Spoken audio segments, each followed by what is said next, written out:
आज मैं आपको अक्षर द की कहानी सुनाऊंगी। इस कहानी में एक लड़का होता है दक्ष। दक्ष दरियाबाद में रहता था। दक्ष की एक छोटी बहन थी, दर्शिता। दक्ष के पापा दरोगा थे। दोनों भाई बहन दयालु थे। दयालु मतलब काइंड हार्टेड। उनके दादा दादी उन्हें रोज पुराने जमाने की बातें बताते थे कि कैसे पहले के लोग दवात और लकड़ी की कलम से लिखते थे, दरख्त यानी पेड़ पर चढ़कर फल तोड़ा करते थे। दक्ष और दर्शिता रोज अपने दादा दादी का पैर दबाते थे और पुराने समय की बातें सुनते थे। दक्ष को दही बहुत पसंद थी। उसकी मम्मी उसके लिए दही से लस्सी और दही बड़े बनाती थीं। दर्शिता हमेशा दर्पण में अपना मुंह देखती रहती थी। दर्पण यानी शीशा। जब कभी दक्ष और दर्शिता को चोट लग जाती थी और उन्हें दर्द होता था, तब मम्मी उन्हें दवा देती थी। दक्ष और दर्शिता ने 10 मुर्गियां पाल रखी थीं। वो दोनों रोज सुबह मुर्गियों को दड़बे से बाहर निकालते थे और शाम को वापस उन्हें दड़बे में डाल देते थे। वो दोनों कभी-कभी अपने दोस्त दरवेश के साथ दरगाह पर चादर भी चढ़ाते थे। शाम को जब पापा ऑफिस से घर आकर दरवाजे पर दस्तक देते, दस्तक देना मतलब खटखटाना, तब दोनों भाई बहन दौड़कर दरवाजा खोलते। उनकी मम्मी दर्जी से उनके लिए अच्छे अच्छे कपड़े सिलवाती थीं और जाड़ों में खुद उनके लिए दस्ताने बनाती थीं। उनके गांव के पास दक्षिण दिशा में एक जंगल था। उस जंगल में एक दरिया भी बहती थी। सब कहते थे कि जंगल में मत जाना, क्योंकि वहां जंगली जानवर रहते हैं और दरिया के पास की जमीन दलदली है। अगर वहां गए तो दलदल में फंस जाओगे। एक दिन दोनों भाई बहन अपने दोस्तों के साथ साइकिल रेस लगा रहे थे। सब बच्चे दनादन तेजी से साइकिल चला रहे थे। उन्हें पता ही नहीं चला कि कब वे जंगल के पास पहुंच गए। उन्होंने किसी की आवाजें सुनी। उनके दोस्त डर गए।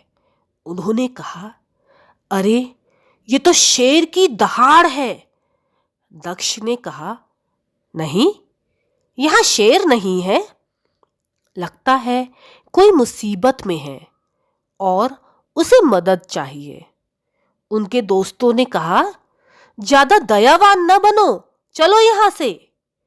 लेकिन दक्ष और दर्शिता ने कहा, हमें सबके लिए दया का भाव रखना चाहिए, हमें चलकर देखना चाहिए।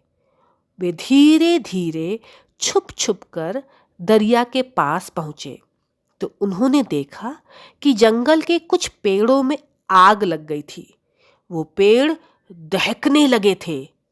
कुछ जानवर दलदल में फंस गए थे। दक्ष ने जल्दी से अपने दरोगा पिता को फोन करके पूरी बात बताई और दमकल वालों को भी फोन किया। दमकल मतलब फायर इंजन, जो आग बुझाते हैं।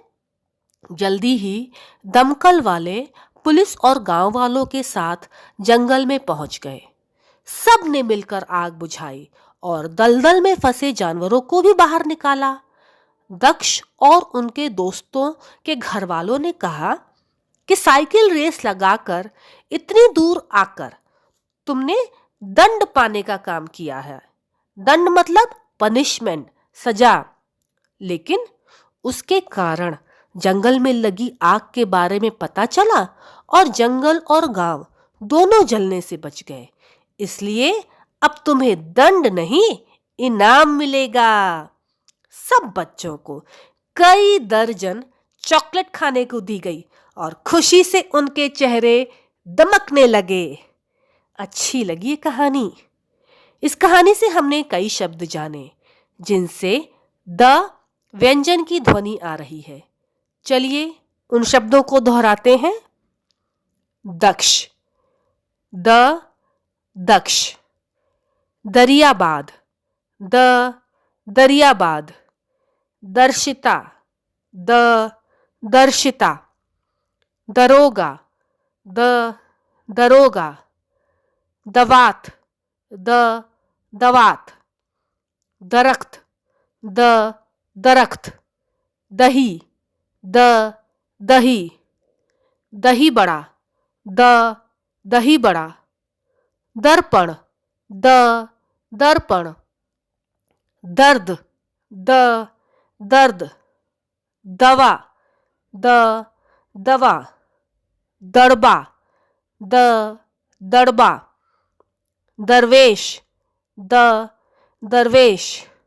दरगाह, द दरगाह। 10, द 10। दरवाजा, द दरवाजा।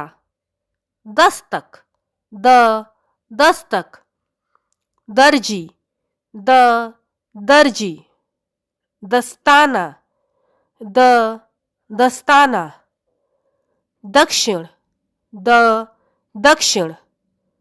दरिया, द दरिया। दलदल, द दलदल। दमकल, द दमकल। दंड, द दंड। दर्जन, द दर्जन। ये सारे शब्द अक्षर द से शुरू होते हैं। अक्षर द हिंदी वर्णमाला का 18वां व्यंजन है। धन्यवाद।